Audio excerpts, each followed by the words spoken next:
या सबसे पहले इसका मीनिंग समझा एंड प्रिंसिपल समझा। प्रिंसिपल क्या भाई, तो दो कंडक्टर अरेंज करने पड़ेंगे नियर बाई में और बीच में होगा इंसुलेशन, चाहे डाइलेक्ट्रिक डालो या एयर रहे, जो भी हो, पैरेलल प्लेट कैपेसिटर हो या स्फेरिकल हो या सिलेंड्रिकल हो। दो conductor placed nearby and separated with each other through some dielectric और इंसुलेटर, एयर भी हो सकता है, एयर भी हो सकता है भाई। तो इसमें प्रिंसिपल पढ़ा हम लोगों ने कि we should arrange two conductor. क्यों भाई ऐसा? क्योंकि इस ऐसे करने से हमें, और अगर अर्ध कंडक्टर हो जाए तो और भी इफेक्टिव, एक कंडक्टर अर्ध हो जाए तो ऐसे कंडीशन में जब हम लोग को चार्जिंग करने होते हैं तो आराम से हम लोग क्या करते हैं, तो दो सेल लगाते हैं भाई। ये एक सेल लगा देते हैं, दोनों टर्मिनल, एक पॉजिटिव दूसरा नेगेटिव, और एक प्लेट को इससे कनेक्ट कर दिया, दूसरे प्लेट को इससे कनेक्ट कर दिया, चार्जिंग होगा। जो पॉजिटिव टर्मिनल से होगा उस पर पॉजिटिव चार्ज आएगा, जो नेगेटिव वाला होगा उस पर नेगेटिव चार्ज आएगा, चार्जिंग होगा। तो बेसिक प्रिंसिपल पढ़ा था, we should arrange two conductor for the purpose of storing more charge and more energy in a small confined volume. तो बेसिक प्रिंसिपल ये पढ़ा। फिर हम लोगों ने देखा कि एक्सप्रेशन क्या होगा कैपेसिटेंस का। तो भाई ये देखा गया कि चार्ज किसी भी कैपेसिटर पे और पोटेंशियल डिफरेंस ये डायरेक्टली प्रोपोर्शनल होता है, और प्रोपोर्शनैलिटी कांस्टेंट को ही हम लोग C बोलते हैं, तो C इंटू V। तो C का वैल्यू मिल गया हमें Q, जो कि पॉजिटिव चार्ज पर का, पॉजिटिव प्लेट पर का charge divided by potential difference. V means potential difference, V तो पोटेंशियल डिफरेंस है, ये V मतलब डेल्टा V, V का मतलब है यहाँ पे delta V। V means delta V means positive potential minus negative plate का, निगेटिव कंडक्टर का पोटेंशियल, ये होता है। इसको हम लोग शॉर्टकट में V ऐसे लिखते हैं, but V is potential difference. तो ये बेसिक बात ये है सबके लिए, सारे टाइप ऑफ कैपेसिटर के लिए वैलिड है। क्या भाई? तो charge and potential difference directly proportional. तो हम लोगों ने फॉर्मूला ही ये समझो कि समझ लिया, या स्टेप समझो ये कि हम लोग जब भी कैलकुलेशन करना चाहते हैं कैपेसिटर का, तो किसी कैपेसिटर पर का चार्ज देख लें, और इस चार्ज से जो भी पोटेंशियल डिफरेंस डेवलप हुए हैं वो अगर हम लोग रेशियो ले लें तो कैपेसिटेंस मिल जाएगा।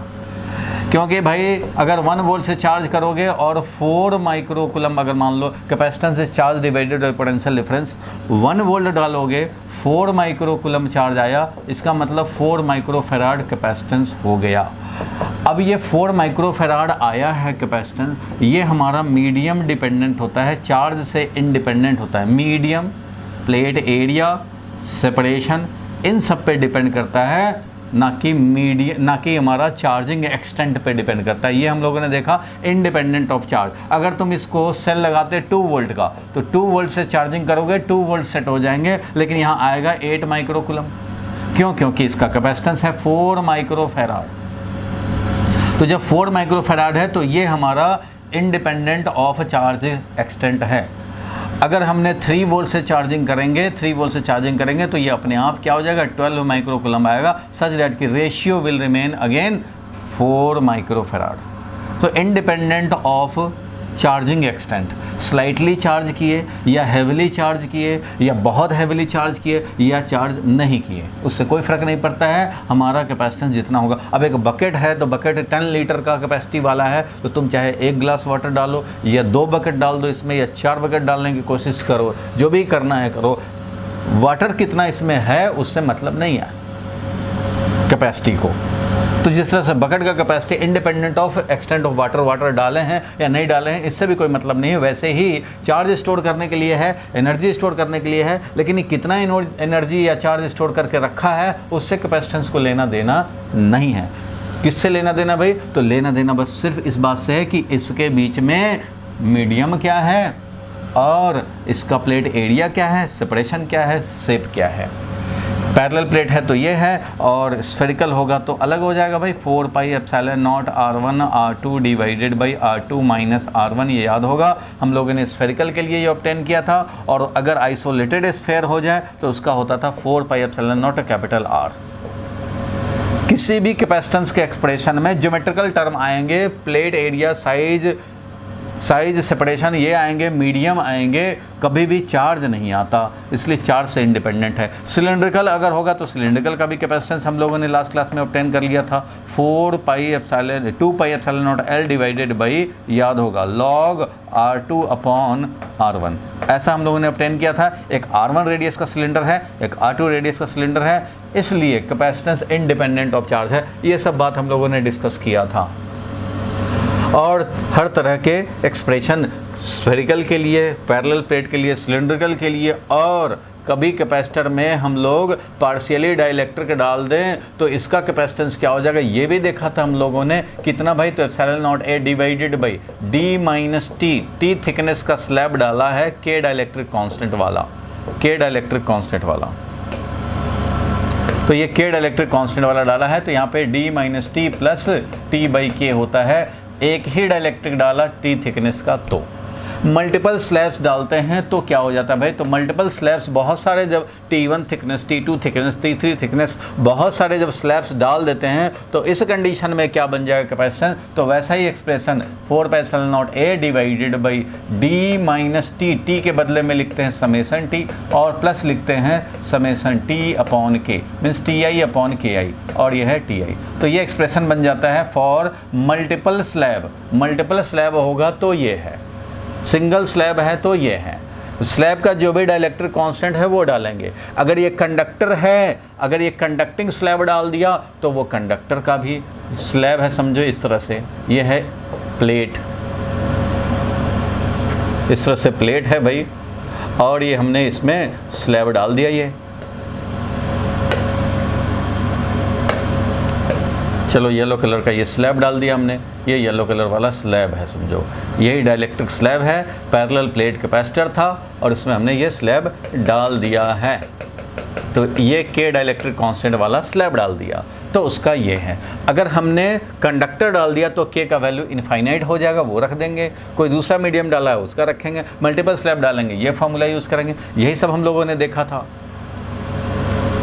और क्या देखा था भाई, और देखा था energy stored in a capacitor.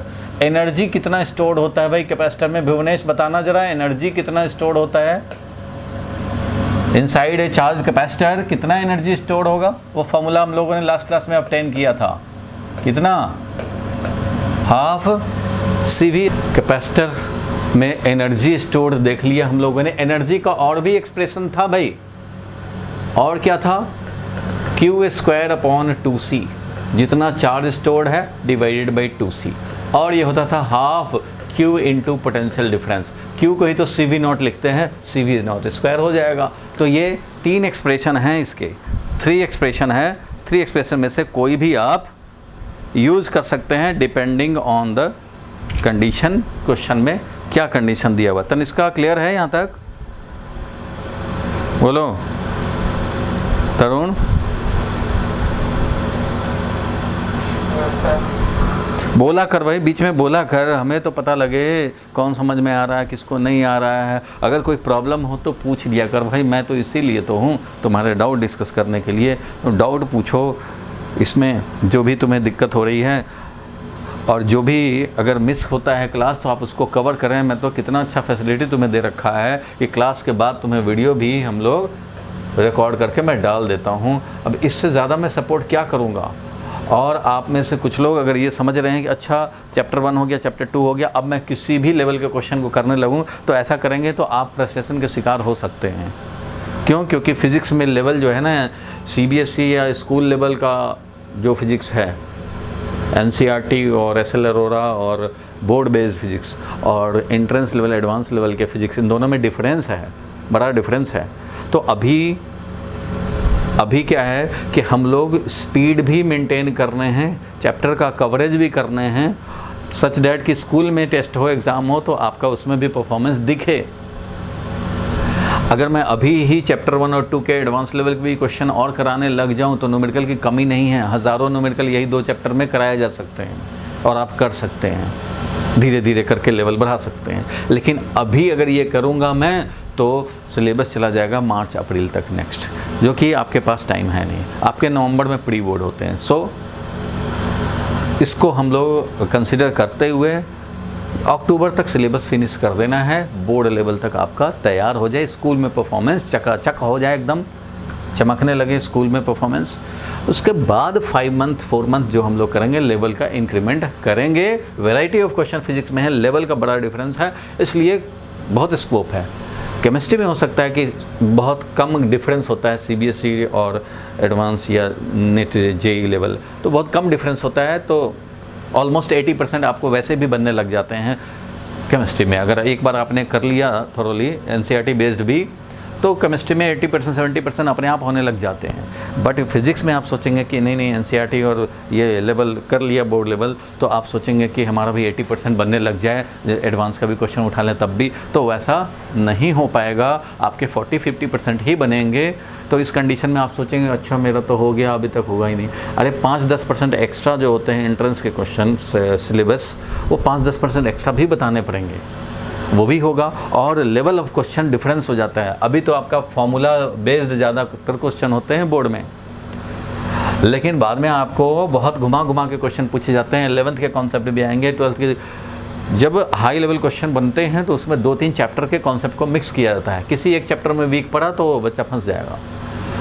तो क्वेश्चंस बहुत सारे बनते हैं ट्रिकी। अभी हम लोग का पर्पस है कि नॉर्मल लेवल के न्यूमेरिकल, एनसीईआरटी एसएल और प्रीवियस ईयर बोर्ड क्वेश्चन और थोड़े बहुत जेईई नीट के क्वेश्चंस लेते हुए थोड़ा सा आगे बढ़ें और स्पीड को मेंटेन रखें, सच दैट कि अक्टूबर में आप कॉन्फिडेंटली स्कूल के प्री बोर्ड के लिए तैयार रहें और आपका कॉन्फिडेंस बिल्डअप हो जाए कि चलो स्कूल लेवल तो हो गए फ्री। अब तो जब स्कूल लेवल के एग्ज़ाम होने होंगे, बस 5-10 दिन पहले डेरिवेशन बेस देख जाएंगे, फॉर्मूला सारे माइंड में सेट है, न्यूमेरिकल प्रैक्टिस हुई है, उसके बाद आप लेवल बढ़ाइए, तो वो बेस्ट अप्रोच होगा कम से कम फिजिक्स के लिए। तो इसलिए थोड़ा स्पीड बनाने पड़ेंगे। फिर भी हम लोग 1 मंथ 1.5 मंथ, मैंने बोला कि पहला जो 4 चैप्टर्स है, first 4 chapters will take time, क्योंकि बड़ा कॉन्सेप्चुअल और लेंदी चैप्टर्स हैं। बाद वाले चैप्टर में उतना टाइम नहीं लगता है। चलो, कैपेसिटर में अब तक हम लोगों ने ये काम कर लिया है।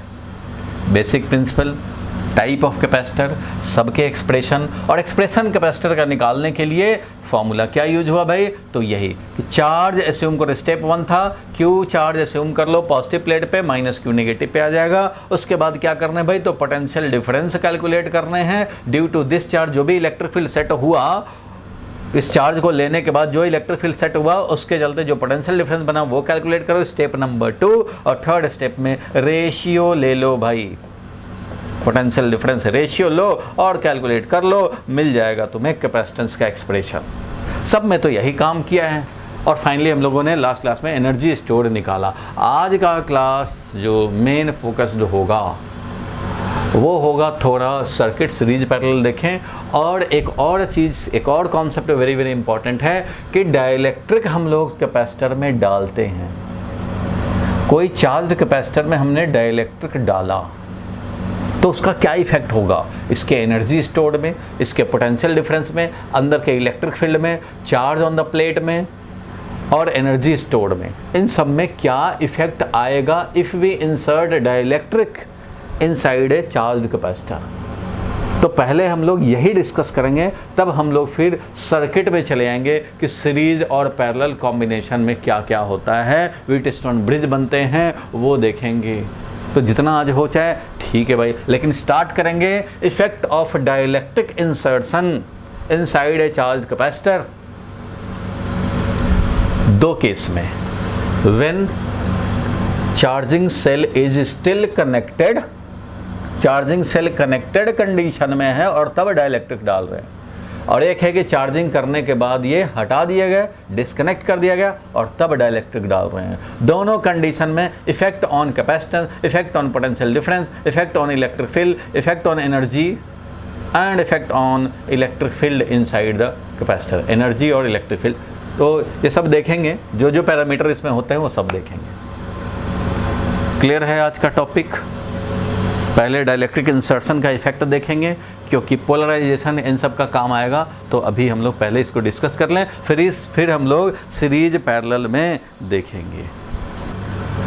Effect of dielectric insertion, register में लिखो फटाफट, effect of dielectric insertion in a charged capacitor, in a charged capacitor।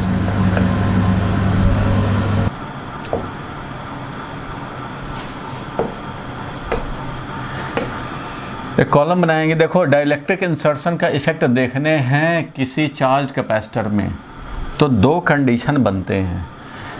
एक बार हम लोग कैपेसिटर को दिखाएंगे, ये कैपेसिटर है भाई, और इसको हम लोगों ने सेल से चार्जिंग किया। देखो जिसने लास्ट क्लास छोड़ा हुआ होगा उसको समझ में नहीं आएगा, ये ज़रा ध्यान रहे। कैपेसिटर है, इसमें हम लोग अब डाइलेक्ट्रिक डालेंगे। समझो कि पूरा ही स्पेस फिल करने के लिए डाइलेक्ट्रिक डाल रहे हैं।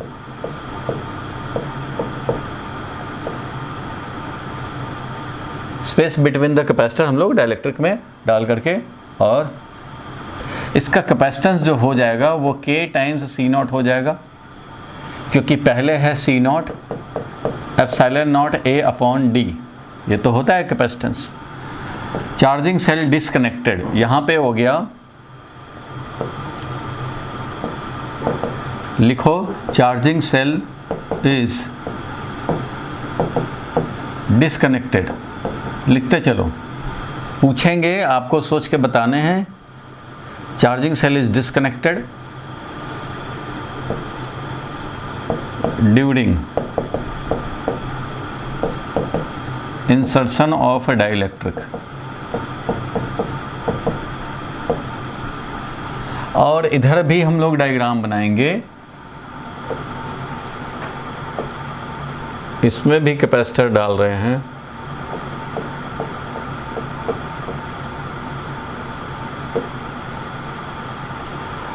और इस कंडीशन में हमारा चार्जिंग सेल कनेक्टेड है, चार्जिंग सेल कनेक्टेड कंडीशन में है।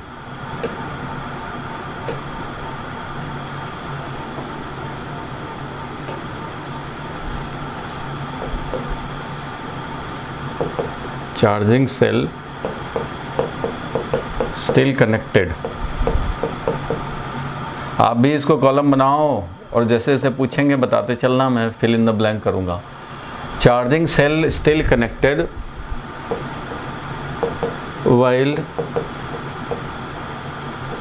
inserting the dielectric।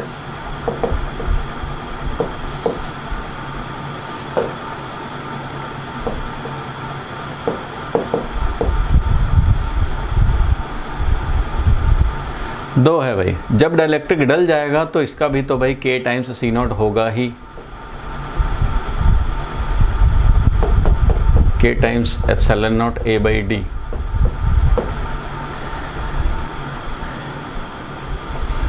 किस पे इफेक्ट देखने हैं भाई, तो वो भी जरा समझा जाए। इफेक्ट ऑफ डाइलेक्ट्रिक इंसर्शन देखने जा रहे हैं हम लोग सम फैक्टर्स पे।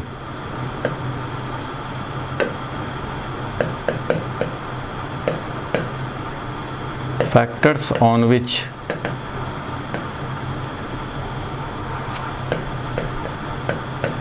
effect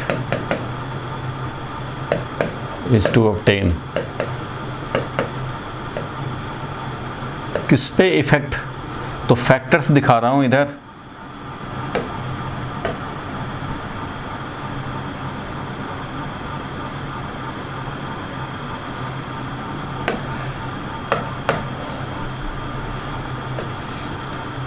फैक्टर में देखेंगे सबसे पहले कि कैपेसिटेंस का क्या होगा, इंक्रीज होगा कि डिक्रीज होगा।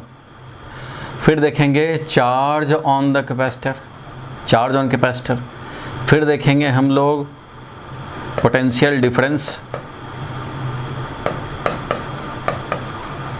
पोटेंशियल डिफरेंस V क्या होगा, चार्ज Q का क्या होगा, कैपेसिटेंस C डैश का क्या होगा। और फिर देखेंगे इलेक्ट्रिक फील्ड, इलेक्ट्रिक फील्ड का क्या होगा। और फिर देखेंगे एनर्जी स्टोर्ड का क्या होगा, एनर्जी स्टोर्ड का क्या होगा। तो ये कम से कम 5 फैक्टर तो आपको देखने हैं। एक बार सेल डिसकनेक्टेड है, एक बार सेल कनेक्टेड है। तो इन 5 का देखेंगे एक एक करके। तो इसके लिए भी मैं कैपेसिटेंस का देखोगे,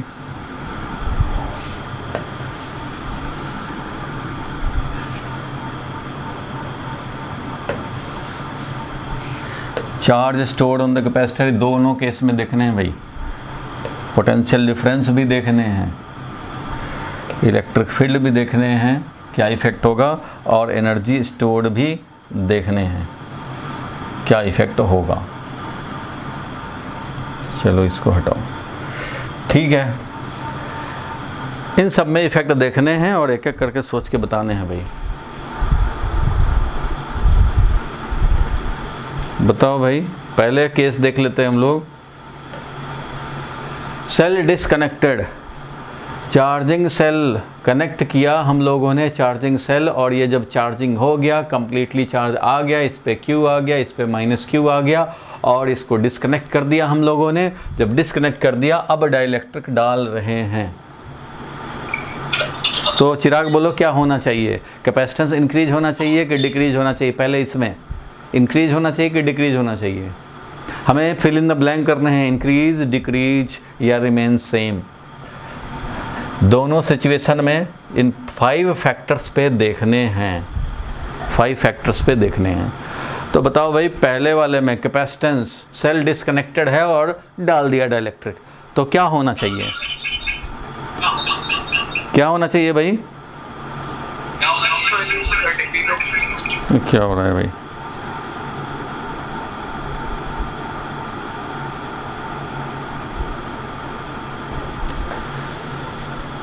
क्या होना चाहिए?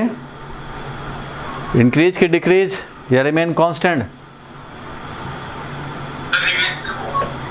Increase. Capacitance K times C0 हो जाएगा। जो भी कैपेसिटेंस है यहाँ पे, C0 है ना, पहले एयर वाला है, C0 है, तो इट विल इंक्रीज। अगर पूरा का पूरा डाइलेक्ट्रिक डाल दिए तो देख रहे हो ना, इंक्रीज तो हो रहा है। डाइलेक्ट्रिक डाल रहे हैं तो कैपेसिटेंस इंक्रीज होगा, चाहे वो चार्ज हो, सेल कनेक्टेड हो या ना हो, उसको किसी और से लेना देना थोड़ी है। कैपेसिटेंस तो हमेशा इंक्रीज ही होगा, डाइलेक्ट्रिक डालोगे तो। डाइलेक्ट्रिक डालने पे इंक्रीज ही होता है, दोनों केस में इंक्रीज होगा। क्योंकि देखो भाई, पहले कैपेसिटेंस था ε0 A/D, पहले कैपेसिटेंस था ε0 A/D। अब क्या हो जाएगा भाई? तो पूरा का पूरा स्पेस फिल कर दिया, तो ये K टाइम्स ε0 A। K तो ग्रेटर देन 1 होता है, K का वैल्यू ग्रेटर देन 1 होता है।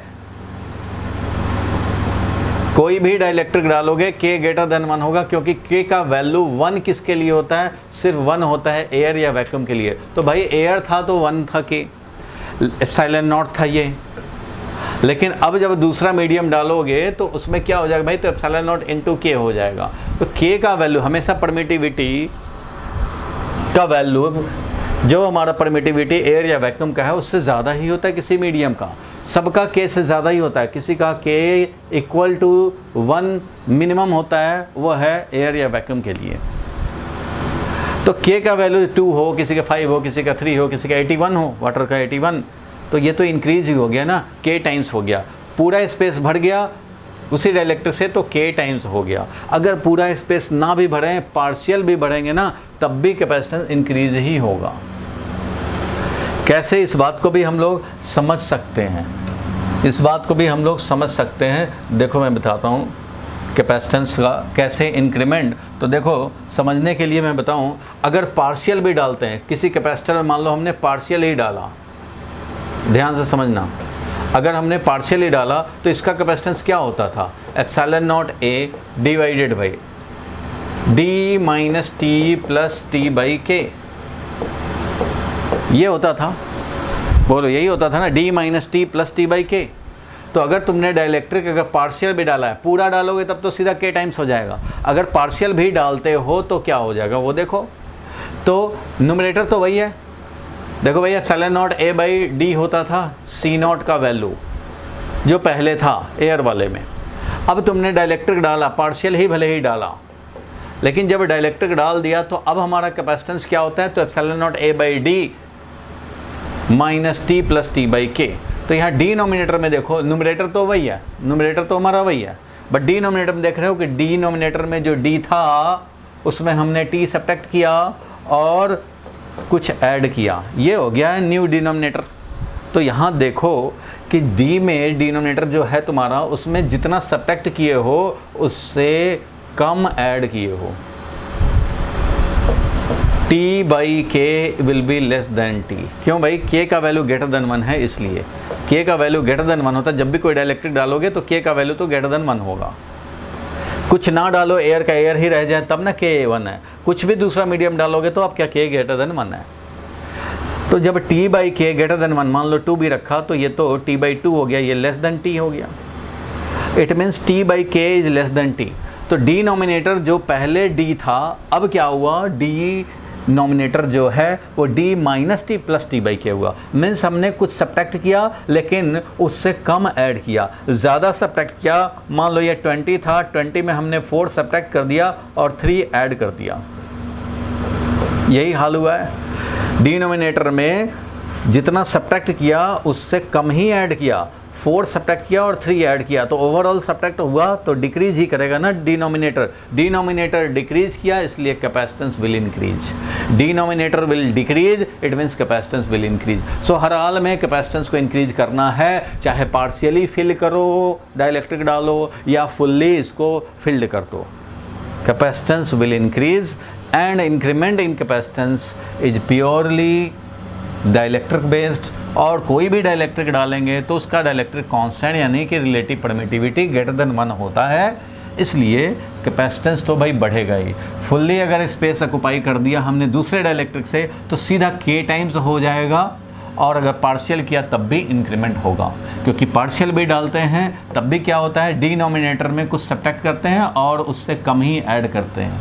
कम ऐड करोगे तो ओवरऑल सब्ट्रैक्शन हुआ, overall decrement in denominator, hence overall increment in capacitance. So capacitance तो भाई इंक्रीज होगा, चाहे सेल कनेक्टेड हो, डिसकनेक्टेड हो, चार्ज हो, ना हो, इसलिए ये तो होना ही है। इसको तो इससे मतलब ही नहीं कि सेल कनेक्टेड का कंडीशन है या डिसकनेक्टेड का कंडीशन है। क्लियर है यहाँ तक? बताओ भाई, युवराज क्लियर है? बोलो, युवराज क्लियर है यहाँ तक?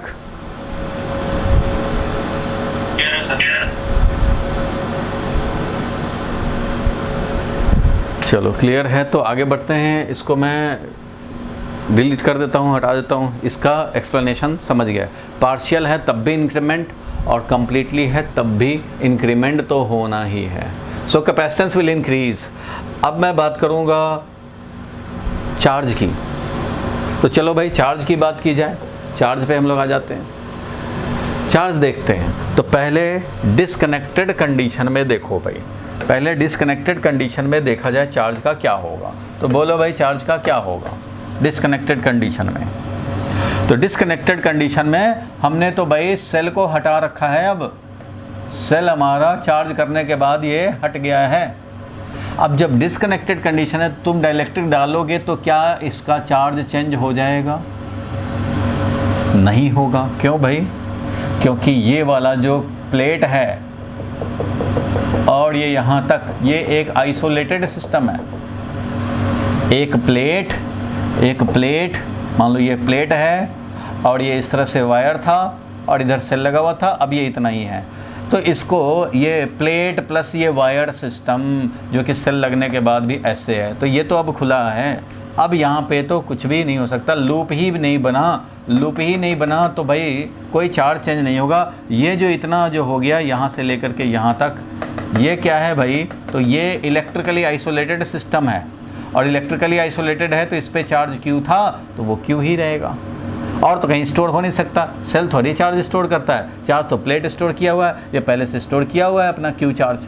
अब जब सेल डिसकनेक्टेड है तो डाइलेक्ट्रिक डालोगे, कैपेसिटेंस भले ही चेंज हो जाए, बट यहाँ पर ऐसा नहीं है कि सेल सप्लाई कर देगा या निकाल लेगा सेल, चार्ज को ना सप्लाई कर सकता है ना निकाल सकता है। क्यों? क्योंकि सप्लाई करने के लिए या निकालने के लिए एक लूप की ज़रूरत है। कंप्लीट लूप होगा तभी चार्ज ट्रांसफ़र हो सकता है। लूप ब्रेक हो चुका है, it means there cannot be any change in charge on the plate because both plate will be disconnected from each other. It means no transfer of charge, it means charge will remain constant. तो जो charging करके ये 10 coulomb अगर करके और disconnect कर दिया गया और तब डाइलेक्ट्रिक डाल रहे हो तो भी 10 कूलम ही रहेगा, इधर -10 कूलम, और आप डाइलेक्ट्रिक डालो या मत डालो ये 10 का 10 ही रहेगा। It means charge will remain same. Charge क्या रहेगा भाई? तो चार्ज हमारा सेम रह जाएगा। मीन्स चार्ज इस कंडीशन में तो चेंज नहीं होगा। किस कंडीशन में? जब सेल डिस्कनेक्टेड है तो इट विल रिमेन सेम। तो ऐसा लिखेंगे, चार्ज विल रिमेन सेम। क्यों? क्योंकि आइसोलेटेड प्लेट है, प्लेट हमारा आइसोलेटेड है, प्लेट आइसोलेटेड है। क्लियर है? यहाँ तक लिख लो, आप लिखना है लिख लो।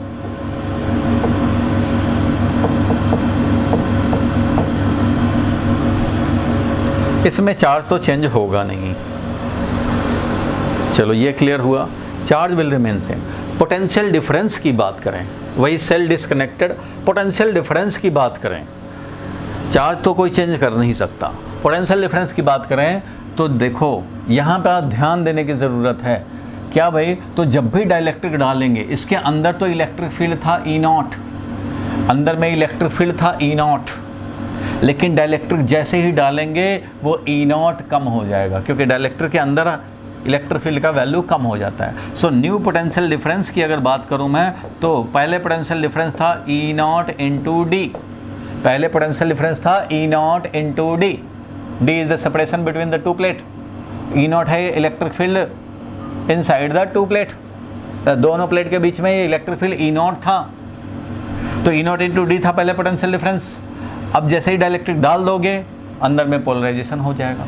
डाइलेक्ट्रिक के अंदर पोलराइजेशन मीन्स समझो कि एक डाइलेक्ट्रिक है उसमें E0 अप्लाइड है, E0 एक्सटर्नल फील्ड अप्लाइड है, तो ये अब अंदर में इलेक्ट्रिक फील्ड क्या हो जाएगा? तो E0 बाई के हो जाएगा।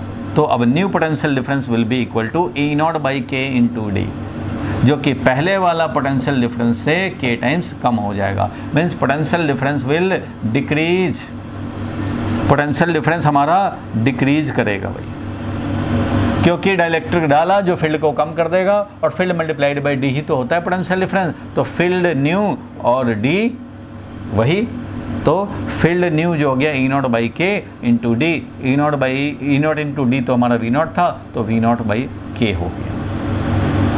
ठीक है, ये डिक्रीज हो गया। इसका मतलब ये हो गया कि potential difference will decrease in this case. Cell connected है नहीं बेचारा, जो ये 10 वोल्ट का अगर है तो 10 वोल्ट इसने सेट कर दिया था, चार्ज क्यों ले आया था, लेकिन अब जब डाइलेक्ट्रिक डाल रहे हो तो यहाँ पे अब 9 वोल्ट हो गया। क्यों? क्योंकि 10 वोल्ट था, अब डाइलेक्ट्रिक डालने से इलेक्ट्रिक फील्ड कम हो गया, 9 वोल्ट हो गया। बट ये सेल बेचारा कुछ नहीं कर सकता क्योंकि सेल डिस्कनेक्टेड कंडीशन में है, ये चाह के भी नहीं भेज सकता, लूप हमारा क्लोज नहीं है, मीन्स डिस्कनेक्टेड कंडीशन है। सो इट विल डिक्रीज, तो डिक्रीज ही होगा। बोलो भाई, यहाँ तक क्लियर है?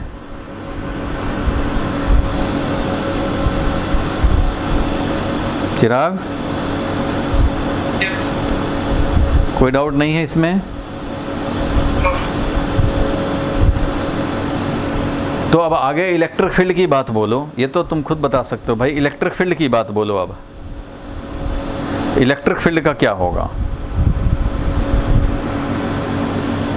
अब हाँ, अभी डिस्कशन हुआ था कि इलेक्ट्रिक फील्ड तो ड्यू टू पोलराइजेशन डिक्रीज होगा, और उस डिक्रीज्ड वैल्यू मान लो पहले इलेक्ट्रिक फील्ड जो भी था 10 वैल्यू का था, अब जैसे ही डाला तो अंदर का इलेक्ट्रिक फील्ड E0 बाई के हो गया। तो ये सेल तो बेचारा डिस्कनेक्टेड है, ये कुछ कर नहीं सकता, डिक्रीज हो गया तो हो गया। इलेक्ट्रिक फील्ड तो डिक्रीज होगा ड्यू टू पोलराइजेशन, तो डिक्रीज होगा, तो इलेक्ट्रिक फील्ड विल डिक्रीज।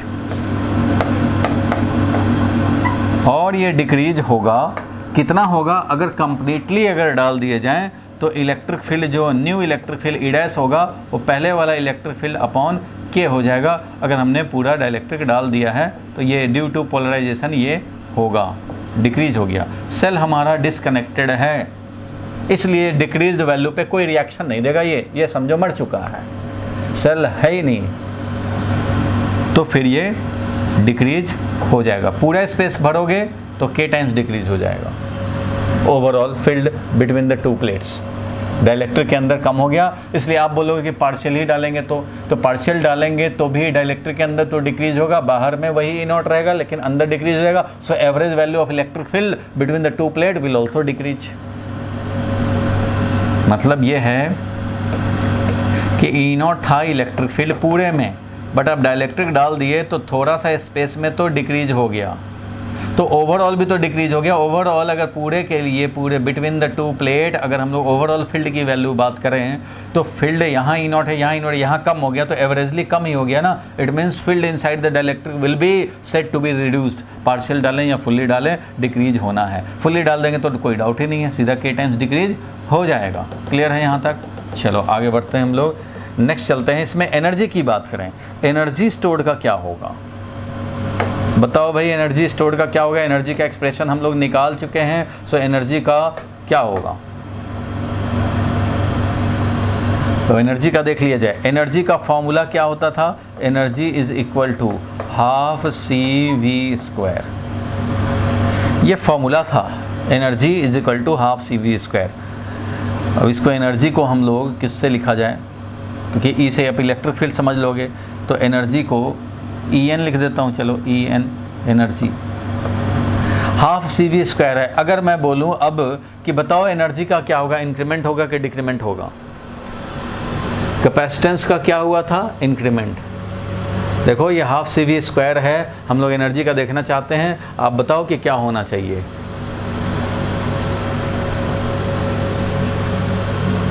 सोच समझ के बताओ।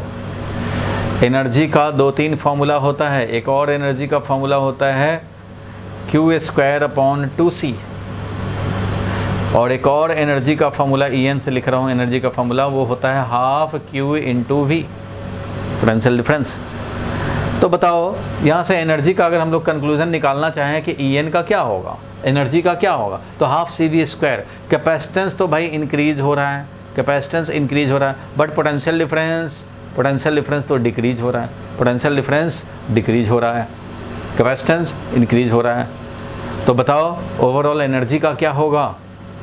हाफ तो चेंज नहीं हो रहा है, आपको बताने हैं एनर्जी इंक्रीज हो रहा है या डिक्रीज या रिमेन कांस्टेंट? बोलो भाई तरुण। डिक्रीज होगा। युवराज? डिक्रीज होगा। ऐसा ना तुम बताओ, डिक्रीज होगा या इंक्रीज होगा?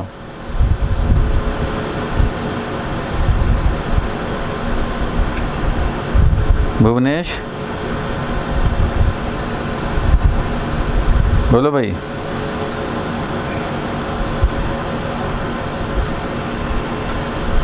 आज मैथ्स का एक टेस्ट है, ये मैथ्स का टेस्ट है, बताओ इंक्रीज या डिक्रीज? भुवनेश? डिक्रीज।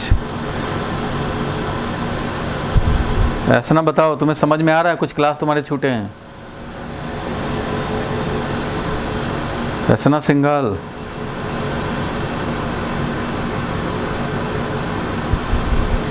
माइक ही म्यूट है। रिया बताओ इंक्रीमेंट के डिक्रीमेंट?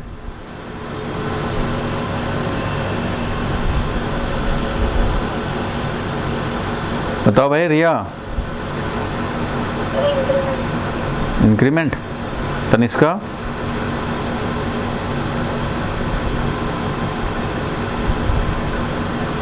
तनिष्का तुम बताओ।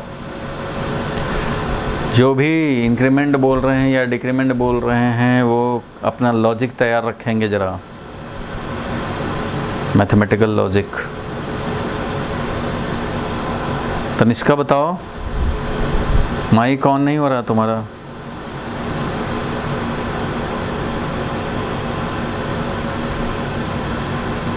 ऐसा ना बोलो।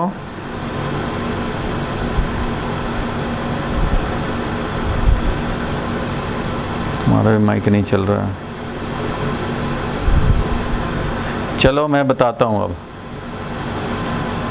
जिन लोगों ने डिक्रीमेंट बताए हैं वो ज़रा एक बार लॉजिक मुझे बता दें। युवराज तुम बताओ लॉजिक क्या है? सर ये जो एनर्जी का आपने फॉर्मूला लिखा हुआ है हाफ क्यू वी नॉट, तो सर इसके अंदर जो क्यू चार्ज है वो तो आइसोलेटेड तो सेम रहेगा। इसके बेसिस पे कह रहे हो? इसके बेसिस पे कह रहे हो? Yes sir.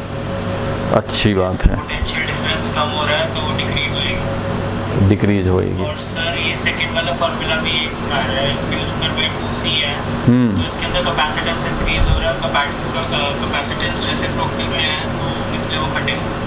कैपेसिटेंस इंक्रीज हो रहा है और चार्ज तो कांस्टेंट है, और कैपेसिटेंस इंक्रीज हो रहा है इसलिए ओवरऑल डिक्रीज। और ये इसके बेसिस पे नहीं बता सकते। पोटेंशियल डिफरेंस का स्क्वायर हो रहा है तो हाँ हाँ हाँ, टेस्ट एक्चुअली यही है। भुवनेश तुम बता भाई।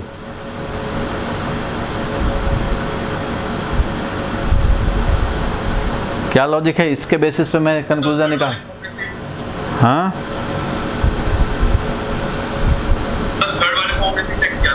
नहीं,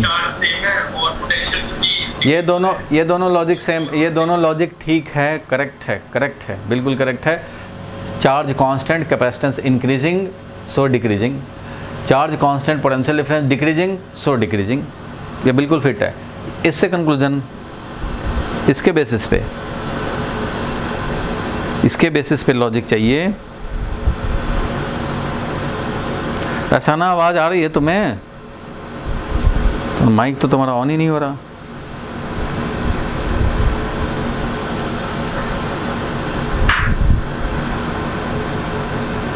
चलो देखो, ये आप मैथमेटिकल लॉजिक में कुछ लोग फेल हो रहे हैं। इसका कौन देगा एक्सप्लेनेशन? युवराज तुम्हारा गलत है एक्सप्लेनेशन। और बोलो भाई चिराग तुम बताओ।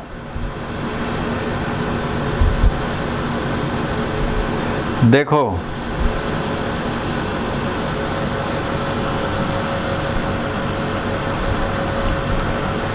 इसमें ये सोचना कि V का तो स्क्वायर है, कैपेसिटेंस इंक्रीज हो रहा है बट पोटेंशियल डिफरेंस डिक्रीज हो रहा है। तो युवराज तुमने लॉजिक दिया कि कैपेसिटेंस इंक्रीज हो रहा है लेकिन पोटेंशियल डिफरेंस डिक्रीज हो रहा है। सब लोग ध्यान से समझे clue point. Mathematics test fail हो गए लोग। पोटेंशियल डिफरेंस डिक्रीज हो रहा है, कैपेसिटेंस इंक्रीज हो रहा है, तो इस बेसिस पे जबकि ये दो फैक्टर हैं, एक C है जो एक इंक्रीमेंट होने वाला फैक्टर है, एक डिक्रीमेंट होने वाला फैक्टर है, इसके बेसिस पे कंक्लूज़न निकालना इस बात पे कि यहाँ जो डिक्रीज हो रहा है उसका स्क्वायर है इसलिए ओवरऑल डिक्रीज हो जाएगा, ये सोचना गलत होगा। सर एक और है कि कैपेसिटेंस जो होता है वो इनवर्सली प्रोपोर्शनल टू पोटेंशियल होता है, तो कैपेसिटेंस इंक्रीज भी होगा तो पोटेंशियल तो डिक्रीज होगा। नहीं, कैपेसिटेंस इनवर्सली प्रोपोर्शनल। अरे भाई ये तो तुम और गड़बड़ कर दोगे। कैपेसिटेंस है Q डिवाइडेड बाई V। इससे बोल दिया तुमने capacitance inversely proportional to potential difference. अरे कैपेसिटेंस को इससे मतलब ही नहीं है कि कितना पोटेंशियल डिफरेंस कितना चार्ज। ये कॉमन कंफ्यूजन है। देखो कैपेसिटेंस ऐसे एक्सप्रेशन देख करके लग रहा है अच्छा चार्ज बढ़ाएंगे तो कैपेसिटेंस बढ़ जाएगा, यानी चार्ज के डायरेक्टली प्रोपोर्शनल और पोटेंशियल के इन्वर्सली प्रोपोर्शनल। अरे ये नहीं है कंक्लूजन। चार्ज बढ़ाओगे, डबल करोगे, पोटेंशियल डिफरेंस भी डबल हो जाएगा, रेशियो विल रिमेन सेम।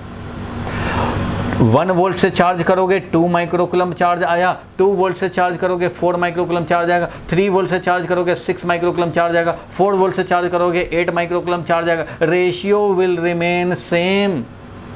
ये नहीं कि चार्ज बढ़ा दिए तो कैपेसिटेंस बढ़ जाएगा, चार्ज बढ़ा देने से कैपेसिटेंस नहीं बढ़ जाएगा, पोटेंशियल डिफरेंस बढ़ा देने से कैपेसिटेंस कम नहीं हो जाएगा। चार्ज और पोटेंशियल डिफरेंस से इंडिपेंडेंट होता है कैपेसिटेंस।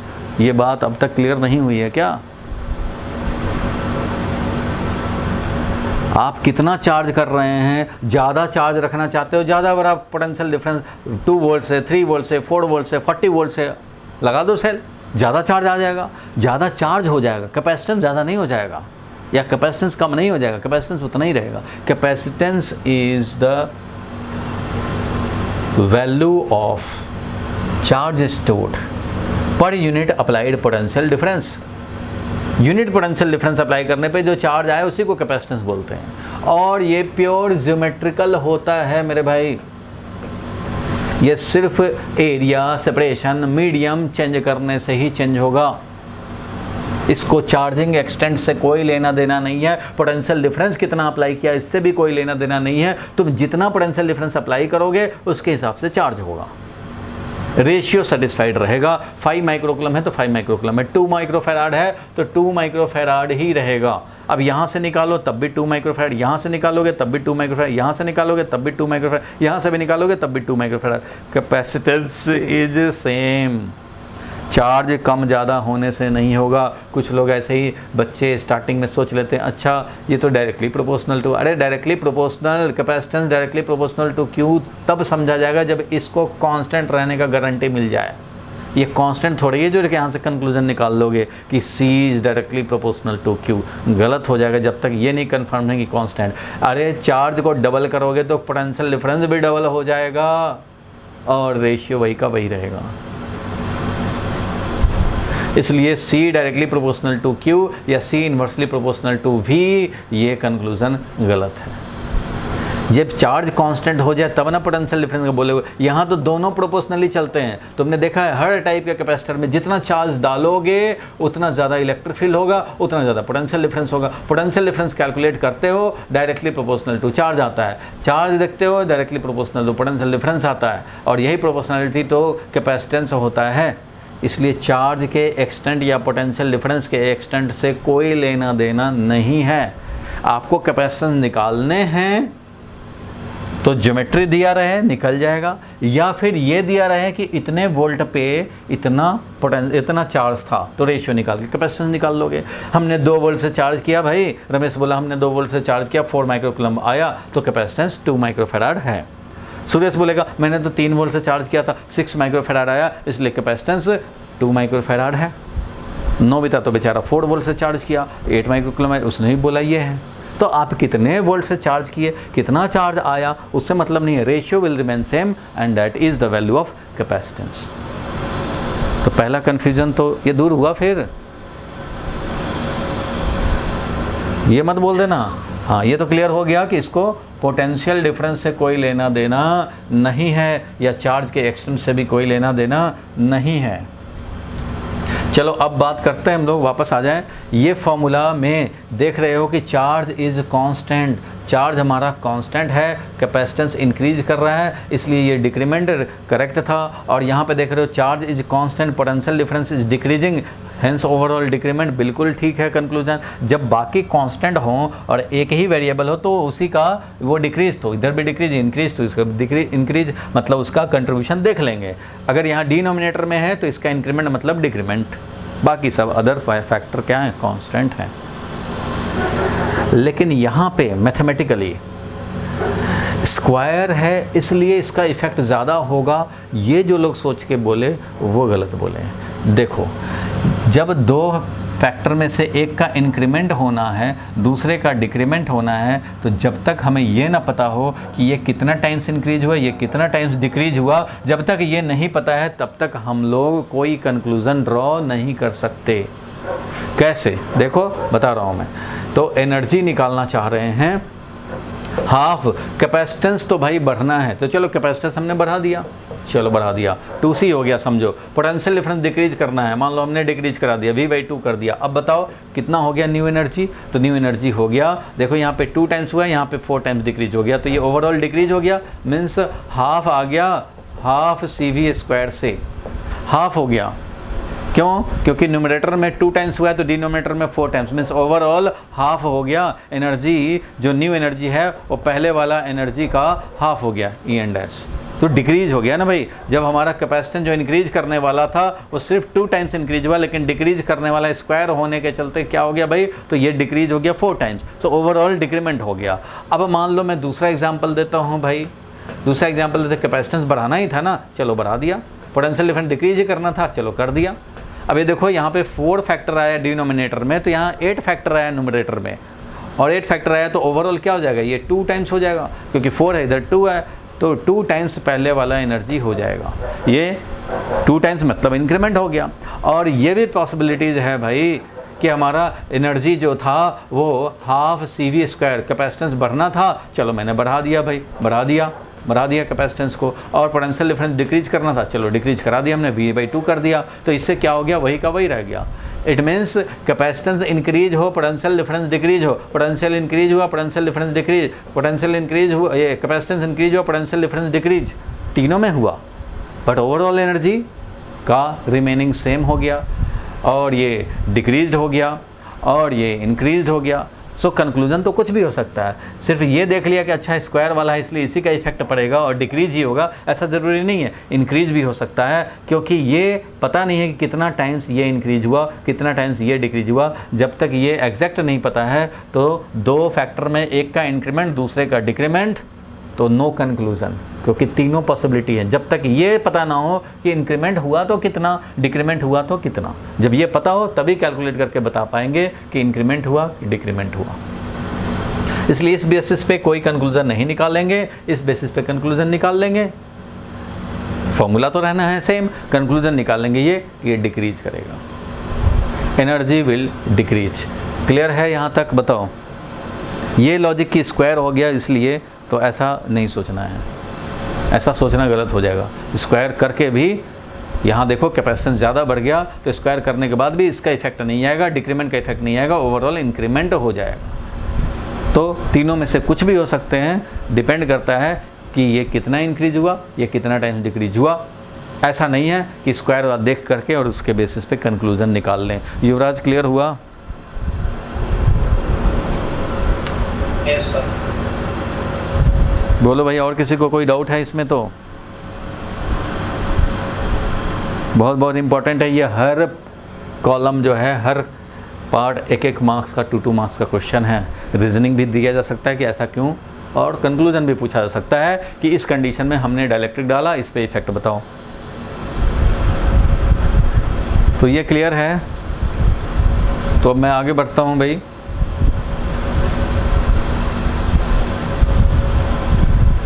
चलो इसको डिलीट कर रहा हूँ अब मैं, नेक्स्ट पे चलते हैं।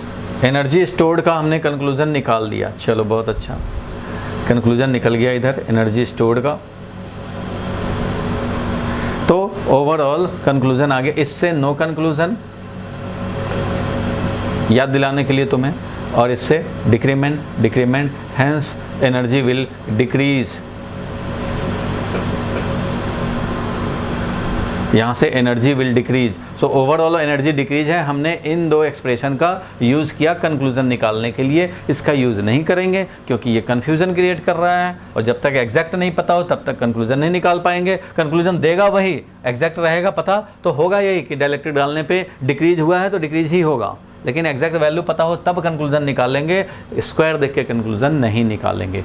चलो अब आते हैं इधर वाले केस पे। कैपेसिटेंस तो भाई इंडिपेंडेंट था, वो डाइलेक्ट्रिक डालना है तो इंक्रीमेंट ही होना है, चाहे आप सेल कनेक्टेड रखो या डिसकनेक्टेड रखो, सो कैपेसिटेंस विल इंक्रीज। अब बताओ चार्ज के बारे में देखना है हम लोगों को, चार्ज के बारे में देखना है, तो चलो भाई यहाँ पे अब चार्जिंग सेल कनेक्टेड है,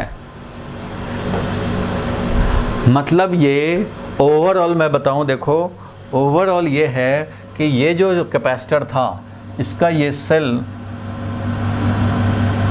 कनेक्टेड नहीं था, वो कनेक्ट होकर के फिर डिसकनेक्ट कर दिया गया, तो समझो कि इसको जो मनी देने वाला था या मनी मेंटेन करने वाला, चार्ज मेंटेन करने वाला जो था, उसका तो डेथ हो गया, वो अब है ही नहीं, जो चार्ज दे के चला गया बस चला गया। अब डाइलेक्ट्रिक डालो, तूफान आए, आंधी आए, कुछ भी आए, इसका चार्ज को चेंज नहीं कर पाएगा, ये आइसोलेटेड बना के छोड़ दिया। एनर्जी हमारा डिक्रीज हो गया डाइलेक्ट्रिक डालने से, या पोटेंशियल डिफरेंस डिक्रीज हो जाए, या इलेक्ट्रिक फील्ड डिक्रीज हो जाए, उसका कुछ नहीं कर सकता, ये अब डेड हो गया। लेकिन ये अभी जिंदा है, ये इसके साथ लगा हुआ है, इसका वैल्यू 10 वोल्ट है तो ये 10 वोल्ट मेंटेन करेगा, इसके अक्रॉस ये 10 वोल्ट मेंटेन करेगा। अब हमने 10 वोल्ट से चार्जिंग किया, ये चार्ज करके Q और -Q चार्ज रख करके, और ठीक है भाई आराम से अपना बैठा है, क्योंकि कैपेसिटर लास्ट क्लास में डिस्कस किया था, चार्जिंग करता है भाई, धीरे धीरे इलेक्ट्रॉन का ट्रांसफ़र करता है और चार्जिंग करके बैठ जाता है। अब जब जैसे ही 10 वोल्ट हो गया, 2 सेकंड में हो, चाहे 10 सेकंड में हो, चाहे 100 सेकंड में हो, चार्जिंग करके तो अब आराम से, क्योंकि 10 वोल्ट वहाँ सेट कर चुका है। अब तुमने किया क्या, डाइलेक्ट्रिक डालना शुरू कर दिया भाई। सेल बेचारा कनेक्टेड है और तुम डाइलेक्ट्रिक डालना शुरू कर दिए। तो अब बताओ इस चार्ज का क्या होगा, डाइलेक्ट्रिक डालने पे चार्ज का क्या होगा। चलो चार्ज का कंक्लूजन नहीं अगर निकाल सकते हो तो सबसे पहले आप बताओ इलेक्ट्रिक फील्ड का क्या होगा। इलेक्ट्रिक फील्ड का क्या होगा। इलेक्ट्रिक फील्ड जो पहले E0 था उससे डिक्रीज होगा कि इंक्रीज होगा, क्या होगा।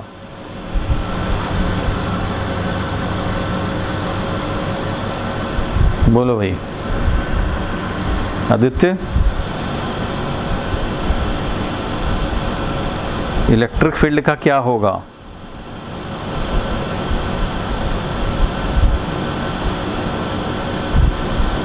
तरुण बोलो,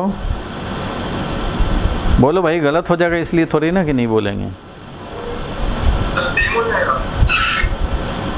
सेम सेम तो करेक्ट है, विल रिमेन सेम है करेक्ट। मैं लॉजिक जानना चाहता हूँ, कंक्लूजन तो अलग चीज़ है, आप लॉजिक बताओ। सर क्योंकि वो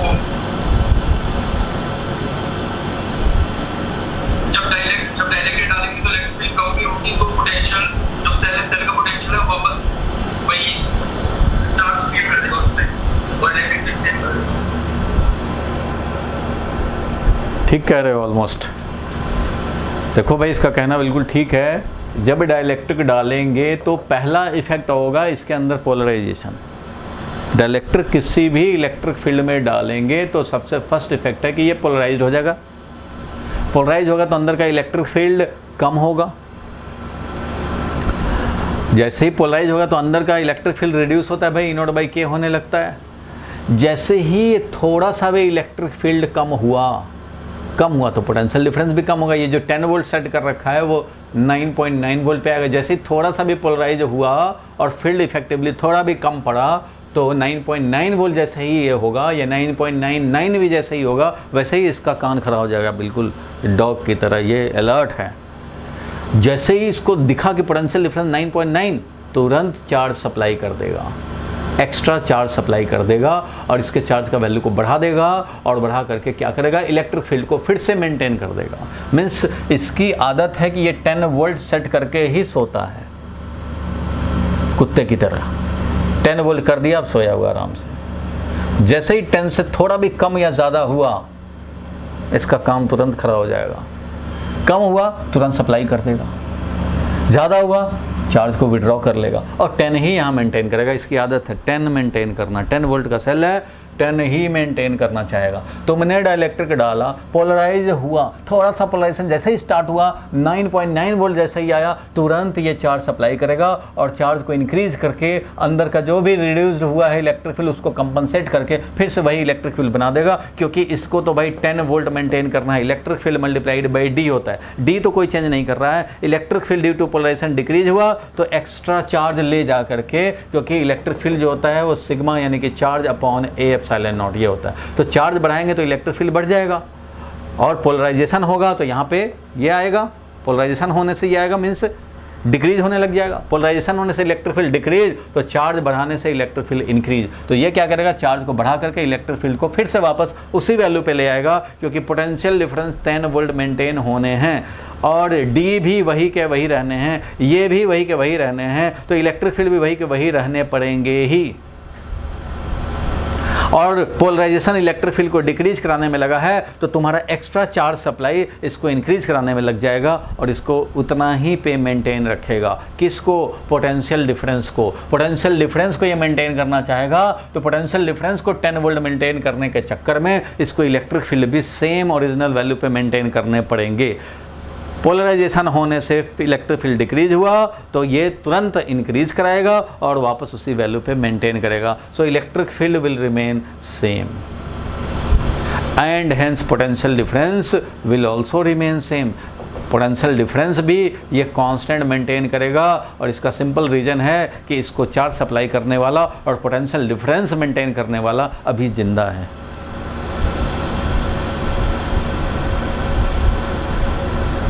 इसका टाइगर अभी ज़िंदा है, मरा नहीं है ये। कमी होगी सप्लाई करेगा, एक्सेस होगा विड्रॉ कर लेगा। आपने डाइलेक्ट्रिक डाला, इलेक्ट्रिक फील्ड इफेक्टिवली कम हुआ, चार्ज सप्लाई करके फील्ड को मेंटेन कर लेगा। और तुम्हारा 2 मिनट के बाद दिमाग खसक गया और तुमने क्या किया, निकाल लिया। डाइलेक्ट्रिक नहीं भाई निकालूंगा, तो डाइलेक्ट्रिक निकालोगे, ये 10 वोल्ट बेचारा सेट किया था एक्स्ट्रा चार्ज सप्लाई करके, और तुम निकाल रहे हो। जब निकालोगे भाई तो E0/K जो था इलेक्ट्रिक फील्ड अब E0 पे आएगा, मतलब पहले के रिस्पेक्ट में जब डाइलेक्ट्रिक था उसके रिस्पेक्ट में बढ़ेगा इलेक्ट्रिक फील्ड बढ़ेगा, तो पोटेंशियल डिफरेंस 10 से वो 10.1 भी अगर होना चाहेगा तुरंत इसको सिग्नल मिल जाएगा और ये एक्स्ट्रा चार्ज को विड्रॉ कर लेगा। और इस पे electric field same value, potential difference same 10 volt maintain करेगा। इट मीन्स डाइलेक्ट्रिक डालोगे एक्स्ट्रा चार्ज सप्लाई करके मेंटेन करेगा, निकालोगे एक्स्ट्रा चार्ज विड्रॉ करके मेंटेन करेगा, मेंटेन रखेगा। ये potential difference will remain same, electric field will also remain same,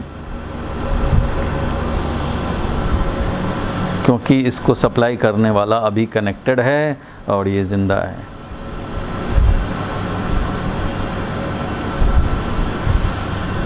बोलो भाई आदित्य, क्लियर हुआ?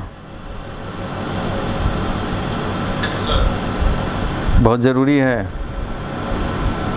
चिराग, तनिष्का तुम्हारा आवाज़ नहीं आ रहा है आज।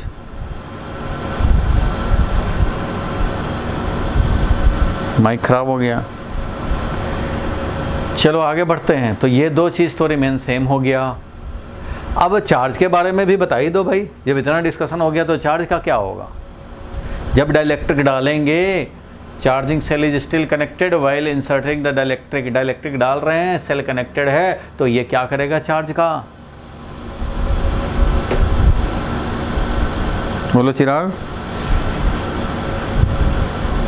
चार्ज का क्या हो जाएगा?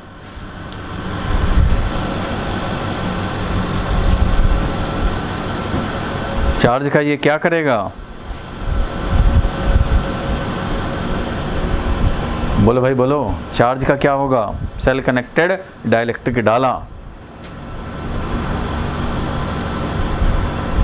भुवनेश तुम बताओ। इंक्रीज करेगा। अभी तो डिस्कस किया था मेरे भाई, तुम लोग कहाँ रहते हो? अभी तो डिस्कस किया था कि ये जैसे ही डालोगे इलेक्ट्रिक फील्ड डिक्रीज होना चाहेगा, और डिक्रीज ये होने नहीं देगा क्योंकि इसको पोटेंशियल डिफरेंस मेंटेन करना है 10 वोल्ट। 10 वोल्ट मेंटेन करने के लिए इलेक्ट्रिक फील्ड भी वही चाहिए, क्योंकि डी थोड़ा ही चेंज हो रहा है। पोलराइजेशन इसको डिक्रीज कराएगा तो ये एक्स्ट्रा चार्ज सप्लाई इसको इंक्रीज कराएगा और विल रिमेन सेम। तो electric field remain same, potential difference will remain same. और डाइलेक्ट्रिक डालते समय जो डिक्रीज होता है इलेक्ट्रिक फील्ड, उसको इलेक्ट्रिक फील्ड या पोटेंशियल डिफरेंस जो डिक्रीज होता है टेम्पररीली, उसको तुरंत कंपनसेट करता है, और पोटेंशियल डिफरेंस इलेक्ट्रिक फील्ड को कांस्टेंट मेंटेन करता है, और उसको करने के लिए एक्स्ट्रा चार्ज सप्लाई करने पड़ते हैं। सो चार्ज विल इंक्रीज।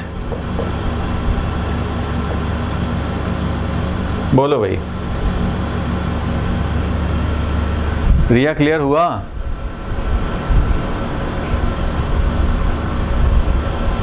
रिया बताओ, क्लियर हुआ?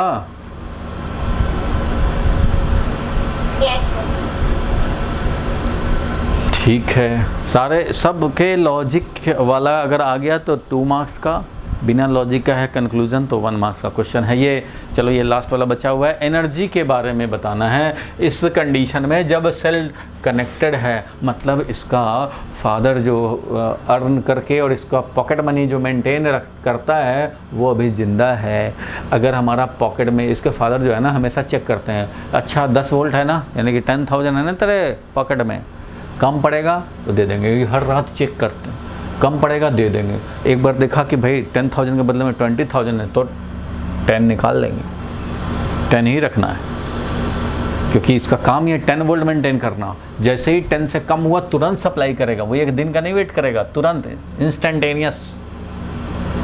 और जैसे ही ये इंक्रीज करेगा, मान लो हटाएंगे तो इंक्रीज करेगा 10 से 10.01 भी हुआ, तुरंत ये चार्ज विड्रॉ कर लेगा। सो जब इंसर्ट करेंगे तो हमारा चार्ज सप्लाई होगा, कैपेसिटेंस इंक्रीज होगा। बात रही है एनर्जी की, तो एनर्जी के लिए 3 एक्सप्रेशन हैं अपने पास, तीनों में से किसी का यूज़ करेंगे। तो एनर्जी का अगर हम लोग हाफ CV², मान लो EN से लिख रहा हूँ एनर्जी, अगर हाफ CV² से कंक्लूजन लिखना चाहें तो लिख सकते हैं, दिस इम्प्लाइज एनर्जी हमारा क्या होगा, इंक्रीज की डिक्रीज? इंक्रीज होगी सर। इंक्रीज होगी, क्योंकि potential difference is maintained constant. Potential difference 10 volt का 10 वोल्ट ही पड़ा हुआ है और कैपेसिटेंस इंक्रीज हो रहा है, इसलिए ये तो इंक्रीज होगा। अब देखो दूसरा एक्सप्रेशन भी तुम चाहो चेक करना, वो भी करोगे तो हाफ Q इंटू वी। यहाँ देख रहे हो कि पोटेंशियल डिफरेंस कांस्टेंट मेंटेन रहता है भाई, और चार्ज का इंक्रीमेंट हुआ था, इसलिए एनर्जी इंक्रीमेंट। इसमें पोटेंशियल डिफरेंस कांस्टेंट था, चार्ज का इंक्रीमेंट, यहाँ भी पोटेंशियल डिफरेंस कांस्टेंट था, कैपेसिटेंस का इंक्रीमेंट हो गया। और एक और एक्सप्रेशन जो अगर हम लोग यूज़ करना चाहें, En इज इक्वल टू कितना भाई, तो Q²/2C।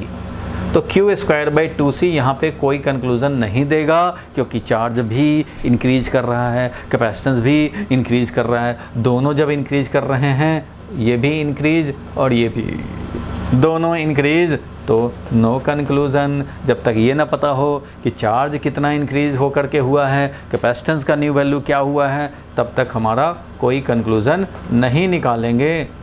तो ठीक है भाई, इतने ही से कंक्लूज़न निकाल के रखेंगे भाई। 2 तो बता दिया, और तीसरा भी अगर पता होगा तो कंक्लूज़न वही मिलेगा, energy will increase, energy will increase, conclusion will remain same.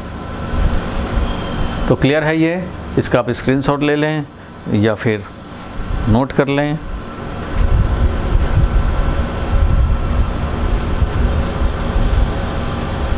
ठीक है भाई, इसमें देख लो एक बार और चेक कर लो। सेल डिसकनेक्टेड मतलब इसका सप्लायर मर चुका है, ये अभी जिंदा है। तो ये एक बार चार्ज दे दिया, पोटेंशियल डिफरेंस 10 वोल्ट उस समय सेट कर दिया जब चार्जिंग किया था। तो अब इसको डिस्कनेक्ट करके अब तुम इसका ऑपरेशन कर रहे हो, क्या कर रहे हो, तो भाई अब जो कुछ चेंज हो रहा है वो चेंज होगा, ये कुछ कर नहीं सकता। अब तुमने डाइलेक्ट्रिक डाला, डाइलेक्ट्रिक डालने से तो भाई कैपेसिटेंस इंक्रीज होगा, वो तो होना है, कैपेसिटेंस तो हमेशा इंक्रीज होना है भाई। डाइलेक्ट्रिक डालने का मतलब ये कैपेसिटेंस में इंक्रीमेंट होगा, तो कैपेसिटेंस इंक्रीज हो रहा है, कोई बात नहीं।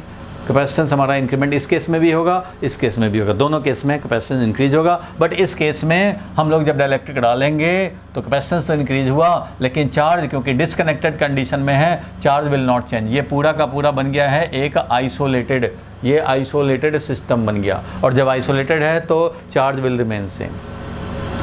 और ऐसे कंडीशन में पोटेंशियल डिफरेंस की बात किया तो जैसे ही डाइलेक्ट्रिक डालेंगे तो भाई यहाँ पे पोलराइजेशन होगा, पोलराइजेशन होने से अंदर का इलेक्ट्रिक फील्ड E0/K हो जाएगा, और E0 का वैल्यू E0/K अगर हो गया, K का वैल्यू >1 होता है, सो रिड्यूस्ड हो गया, इलेक्ट्रिक फील्ड हमारा रिड्यूस हो गया। लेकिन ये इलेक्ट्रिक फील्ड रिड्यूस हो भी इफेक्टिवली तो ये चार्ज सप्लाई करके मेंटेन नहीं करेगा, क्योंकि ये तो मर चुका है, तो ये करेगा नहीं। इसलिए potential difference and electric field both will decrease and there is no one to compensate. और एनर्जी की बात करें तो एनर्जी में ½ कोई कंक्लूजन नहीं देगा, क्योंकि कैपेसिटेंस इंक्रीज हो रहा है तो पोटेंशियल डिफरेंस डिक्रीज हो रहा है, स्क्वायर होने से कोई कंक्लूजन नहीं निकलेगा जब तक एग्जैक्ट ना पता हो कि ये कितना इंक्रीमेंट होकर के हुआ और ये कितना डिक्रीमेंट होकर के। तो इस पर कंक्लूजन नहीं लिखेंगे, बाकी 2 फॉर्मूला है ना, उस पर कंक्लूजन निकाल लेंगे, उसमें कोई परेशानी वाली बात नहीं है। तो इस पर हम लोग कंक्लूजन निकाल लेते हैं। ठीक है भाई, इस पर कंक्लूजन निकल जाता है। तो इन दोनों के बेसिस पे हम लोगों ने देखा, क्योंकि चार्ज हमारा यहाँ पे सेम रहना था, चार्ज फिक्स्ड है, और C में इंक्रीमेंट, हेंस एनर्जी डिक्रीमेंट। और यहाँ पे भी चार्ज सेम है, पोटेंशियल डिफरेंस में डिक्रीमेंट, इसलिए एनर्जी भी डिक्रीमेंट। सो ओवरऑल डिक्रीज होना ही है। और इस कंडीशन में हम लोगों ने देखा जब चार्जिंग सेल कनेक्टेड है, charging cell is still connected, तो इस कंडीशन में क्या होगा भाई, तो पोटेंशियल डिफरेंस हर हाल में मेंटेन होगा और इलेक्ट्रिक फील्ड भी हर हाल में मेंटेन रहेगा, क्योंकि यही तो दोनों चेंज हो रहे हैं, पोटेंशियल डिफरेंस और इलेक्ट्रिक फील्ड। D तो चेंज हो नहीं रहा है, और ये सेल के चलते कांस्टेंट मेंटेन रहेगा। सेल इसके लिए रिस्पॉन्सिबल है, cell will maintain this 10 value potential difference, so electric field automatically ये भी मेंटेन रहेगा।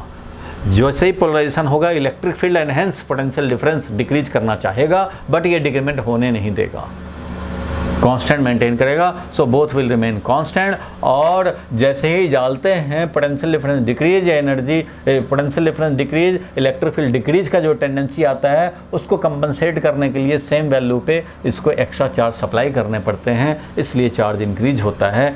और एनर्जी की बात है तो एनर्जी में ये दोनों डायरेक्टली बता रहा है कि भाई कैपेसिटेंस इंक्रीमेंट हुआ है, पोटेंशियल डिफरेंस कांस्टेंट का charge increment, potential difference constant दोनों बता रहा है इंक्रीमेंट।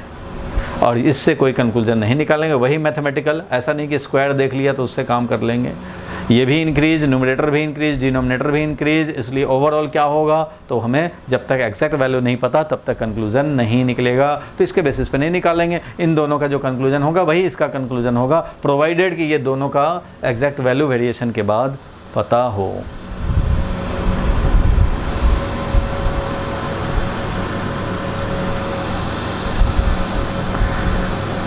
बोलो भाई, क्लियर हुआ?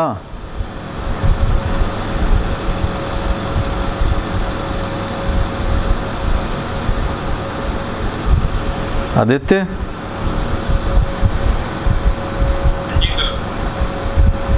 देख लो माइक्रोस्कोप लगा के, सारे लोग, जिसको जो डाउट हो वो पूछ ले।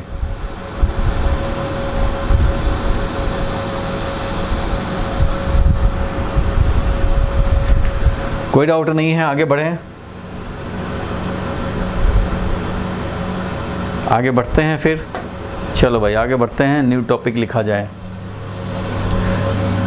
न्यू टॉपिक छोटा सा हम लोग देखें।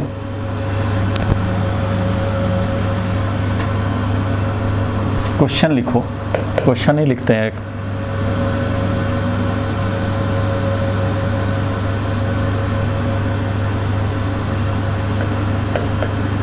Capacitor 10 microfarad is connected across 6-volt battery.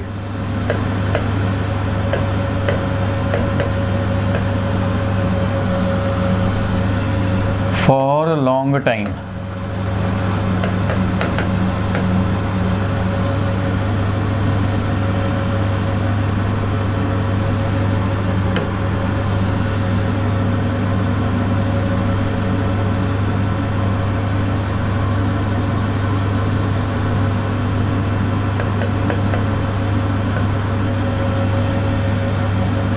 Now dielectric लिखो, dielectric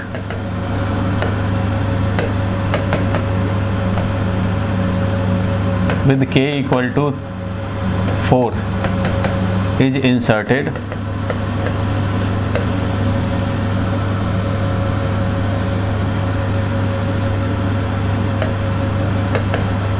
while cell was still connected.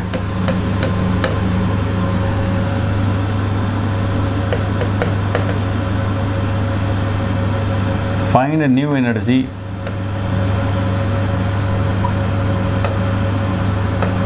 and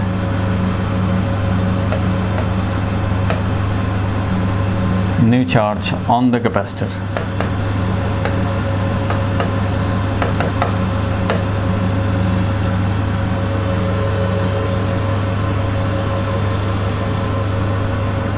चलो भाई जल्दी से इसको ट्राई करो तो।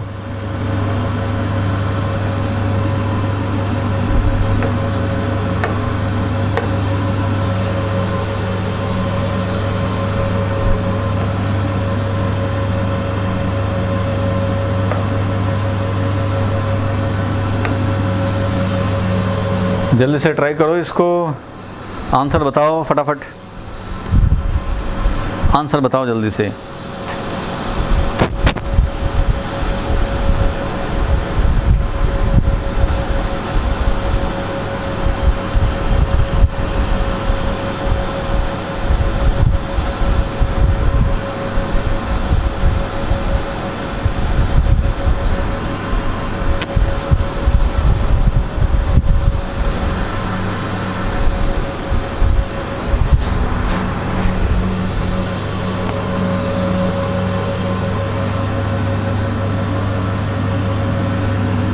देखो भाई इसका क्या होगा आंसर। कैपेसिटर तो दिया हुआ है, जैसे जैसे दिया हुआ वैसे वैसे काम करो। 10 माइक्रोफैराड दिया हुआ है कैपेसिटेंस, 6 वोल्ट बैटरी के अक्रॉस कनेक्ट कर दिया इसको। चलो भाई 6 वोल्ट बैटरी के अक्रॉस कनेक्ट कर दिया। होगा कुछ कनेक्टिंग वायर में रेसिस्टेंस भी, दिखाओ मत दिखाओ कोई बात नहीं। 6 volt battery for a long time. Long time का मतलब क्या है? लॉन्ग टाइम का मतलब है कि इतना देर तक कनेक्ट किया गया कि ये स्टेडी स्टेट में आ गया और जितना इस पे चार्ज आना था उतना आ चुका। यानी कितना चार्ज आना था? तो चार्ज आना था कैपेसिटेंस 6 माइक्रोफैराड और मल्टीप्लाइड बाई पोटेंशियल डिफरेंस कितना था भाई? 6 वोल्ट का बैटरी, 10 माइक्रोफैराड और 6 वोल्ट का बैटरी, तो ये हो गया 10 माइक्रोफैराड मल्टीप्लाइड बाई 6 वोल्ट। तो इससे मिल गया हमें 60 माइक्रो कूलम। चार्ज पहले जो था इंसर्शन करने के पहले वो हमारा ये था 60 माइक्रो कूलम ये चार्ज था। चलो कोई बात नहीं, 60 माइक्रो कूलम है इस पे पहले। अब डाइलेक्ट्रिक डाले हैं, पहले वाला नहीं पूछ रहा है तुम्हें, क्वेश्चन में बाद में पूछ रहा है। अब डाइलेक्ट्रिक डाल दिए। चलो भाई डाइलेक्ट्रिक भी डाल दिया हमने। K = 4 का डाइलेक्ट्रिक इंसर्ट कर दिया हमने। पार्शियल अगर इंसर्ट किए होते कम थिकनेस वाला तो वो इंडिकेट करता, नहीं किया है मतलब कंप्लीटली फील्ड है। तो K = 4 इंसर्ट कर दिया है और सेल हमारा कनेक्टेड था।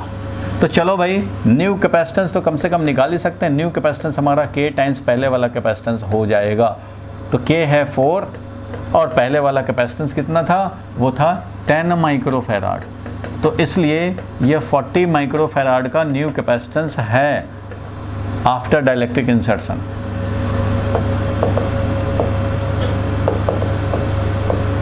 After dielectric insertion this is the value of capacitance, final capacitance C' = 40 microfarad. ठीक है, सेल कनेक्टेड है, स्टिल कनेक्टेड है, means potential difference will remain same. Potential difference कितना भाई? तो 6 वोल्ट है तो 6 वोल्ट ही रहेगा। Potential difference will remain same. Find the energy and new charge. तो new charge on the capacitor बताने हैं भाई, new charge on the capacitor बताने हैं। तो भाई सेल कनेक्टेड है और तुमने इसका कैपेसिटेंस को क्या कर दिया? तो 10 से 40 माइक्रोफैराड कर दिया। तो न्यू चार्ज जो इस पे बन गया, पहले वाला चार्ज निकाल चुके थे, पहले वाला चार्ज था 60 माइक्रोकूलम। अब जो न्यू चार्ज आएगा इस पे वो आएगा C'। New charge = C'/V। C' हो चुका है हमारा। न्यू कैपेसिटेंस जो है वो 40 माइक्रोफैराड है, अभी देखा था हम लोगों ने 40 माइक्रोफैराड है और पोटेंशियल डिफरेंस कितना? वही 6 वोल्ट। तो इसलिए ये कितना मिल जाएगा? 240 microcoulomb is the new charge on the capacitor. New charge on the capacitor ये आ गया। After dielectric insertion new charge हमारा आ गया। ठीक है, और क्या निकालना था? न्यू एनर्जी भी निकालना था। तो चलो भाई न्यू एनर्जी निकाले। न्यू एनर्जी निकालने के लिए कोई भी फार्मूला आप यूज़ कर सकते हैं, कोई भी फार्मूला यूज़ कर सकते हैं। 3 फार्मूला में से कोई भी यूज़ कर सकते हैं, बिल्कुल कर सकते हैं भाई। तो यहाँ पे हम लोग कर लिया जाए। एनर्जी न्यू निकालना चाहते हैं, तुम चाहो तो Q²/2C भी यूज़ कर सकते हो। तो आफ्टर इंसर्शन निकालने हैं। After insertion the value of electric energy will be Q'² 2C। C मतलब C'। आफ्टर की बात हो रही है भाई, आफ्टर की ही बात हो रही है। तो यहाँ पे हम लोग निकाल सकते हैं। बताओ भाई कितना हो जाएगा? तो चलो भाई एनर्जी हम लोग निकाल लिया जाए। बोलो कितना होना चाहिए? तो energy En' is equal to Q'।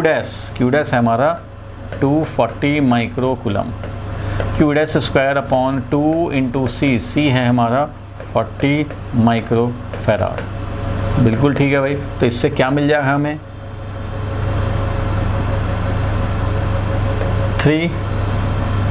3 और माइक्रो² और इधर माइक्रो तो micro joule. 3 micro joule is the new energy. चलो इसका टेस्टिंग भी हो जाएगा। अगर हम लोग दूसरा फॉर्मूला अप्लाई करें तो इसका टेस्टिंग भी हो जाएगा। तो चलो दूसरा फॉर्मूला अप्लाई किया जाए।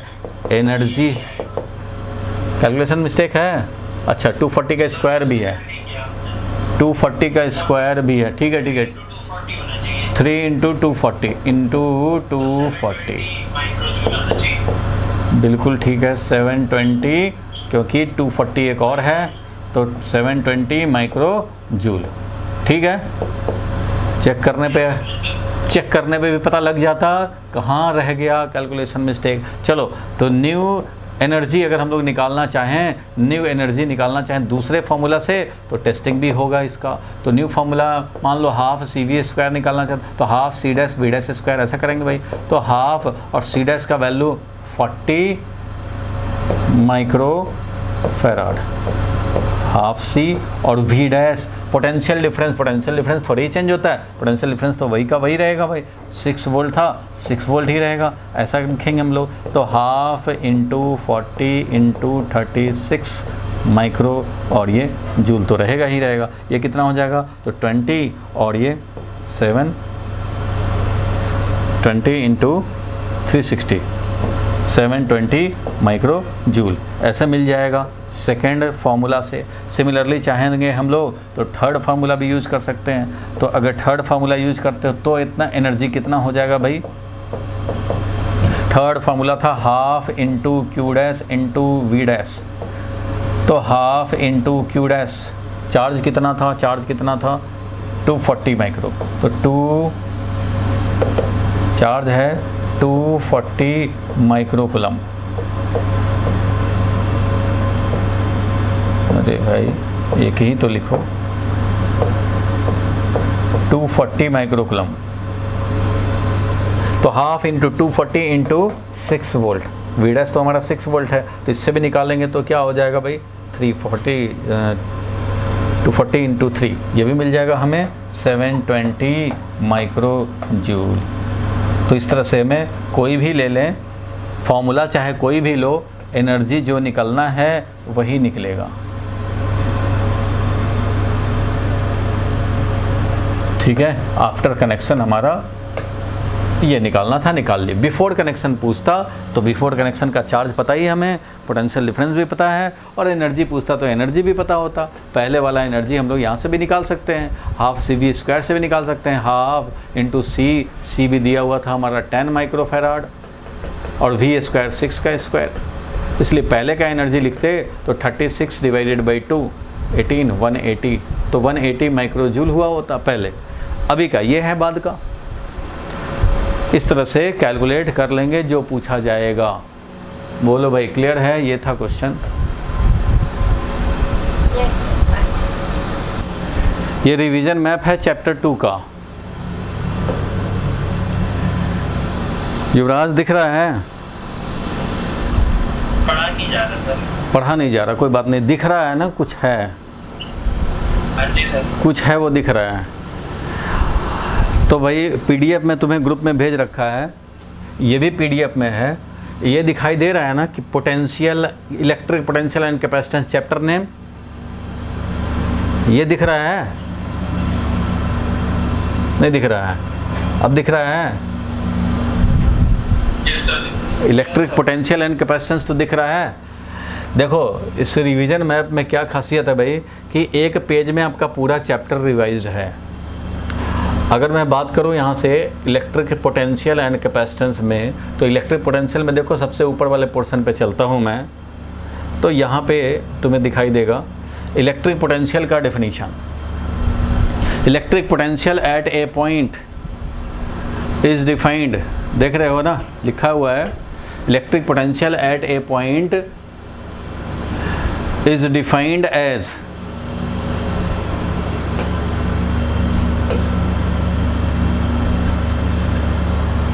work done by external force or agent in bringing unit positive charge from infinity to that point।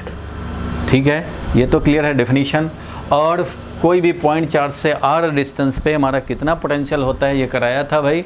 कैसे निकालेंगे? तो पोटेंशियल होगा इनफाइनाइट से p तक लाने का। तो work done Q0 upon 4π/x² dx, work done निकाला, और Q अपॉन 4π0 r होता था। ये फॉर्मूला याद है ना पोटेंशियल का? Work done in bringing unit charge W0 upon Q0, यही तो होता है। दिख रहा है कि नहीं?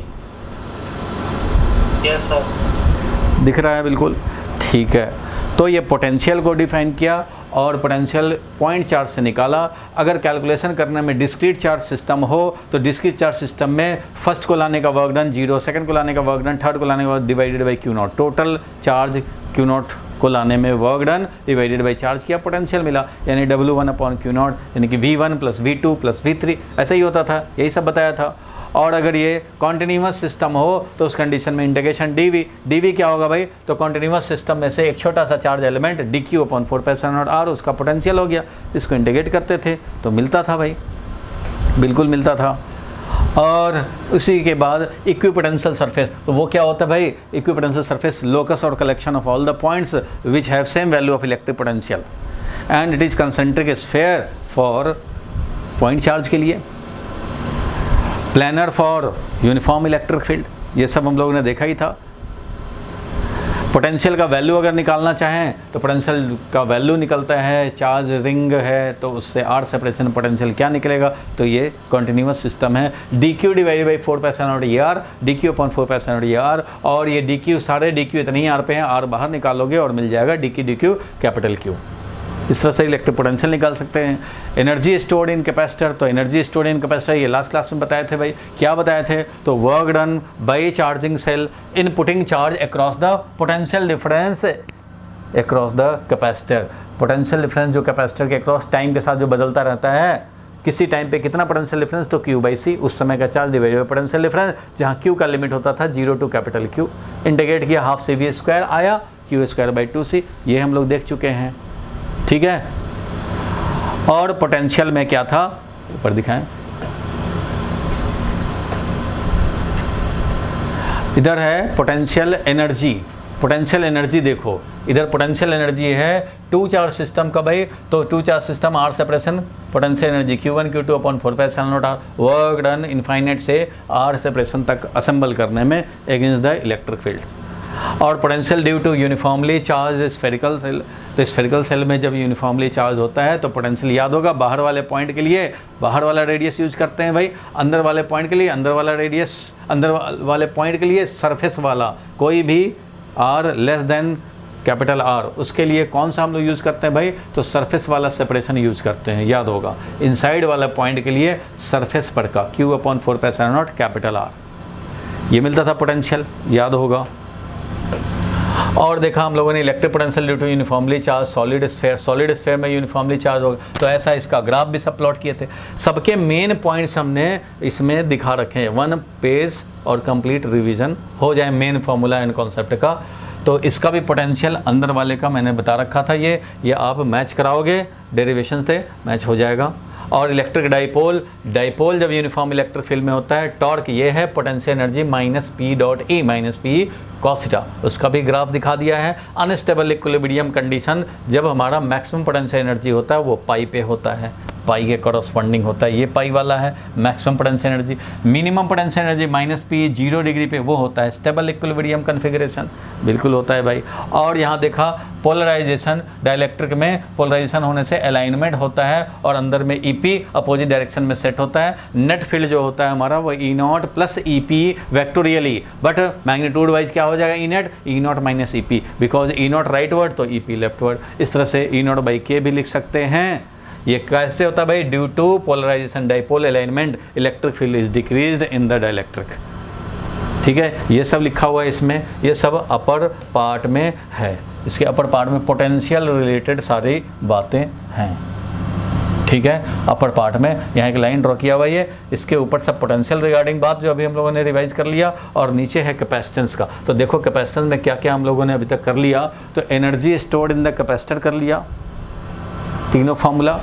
इफेक्ट ऑफ डाइलेक्ट्रिक इंसर्शन, ये आज का क्लास था। देखो इफेक्ट ऑफ डाइलेक्ट्रिक इंसर्शन, तो मैंने देखो यहाँ पे कंक्लूजन पॉइंट लिखा है, सेल डिसकनेक्टेड ड्यूरिंग इंसर्शन और cell connected during insertion of the dielectric.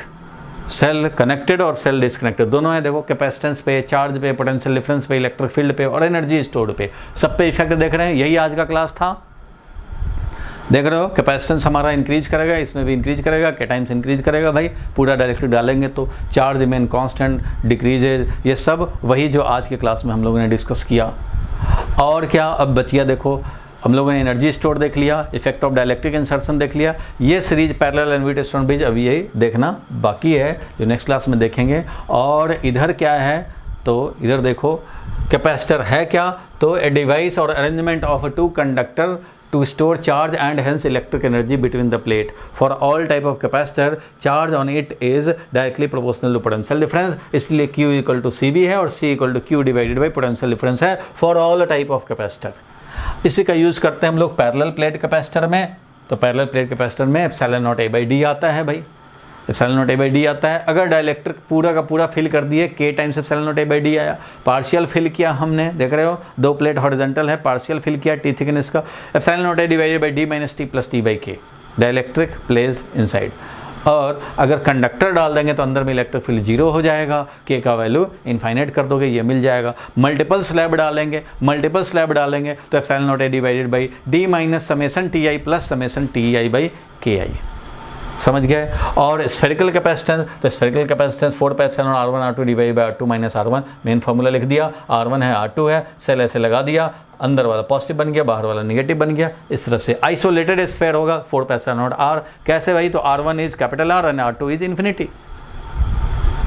या फिर बोल सकते हैं charge divided by potential difference ये था, मिल गया हमें 4 pi epsilon not R capacitance. तो सिर्फ अब बच क्या गया है हम लोगों के पास, तो अब कैपेसिटेंस में बच गया है सिर्फ कैपेसिटर का सर्किट वाला पार्ट।